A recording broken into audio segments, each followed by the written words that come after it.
বাংলাদেশের যারা বয়স্ক মহিলারা আছেন, সিনিয়ররা, তারা সবাই 50-এর পরে জোড়ায় জোড়ায় ব্যথা, হাঁটু ব্যথা, এই ব্যথা এই ব্যথা, নামাজ পড়তে কষ্ট হয়, এইগুলো সমস্যা নিয়ে ভোগে। কথাটা ঠিক নেই? জি। আপনার মায়ও তো ভুগছে, আসেনি উনি? জি আছে। আছে। হ্যাঁ, ব্যথা হয় না?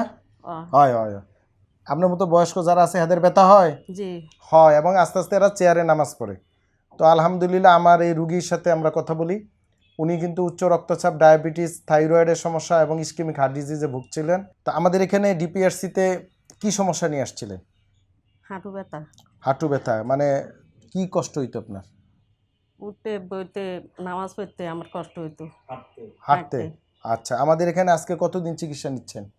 বা কদিন? 10 দিন। 10 দিনে এখন কি অবস্থা? এখন আলহামদুলিল্লাহ কিছু ভালো আছি। ভালো আগের চেয়ে? ডিপিআরস লিমিটেড, আস্থা, বিশ্বাস ও নির্ভরতায় অবিচল।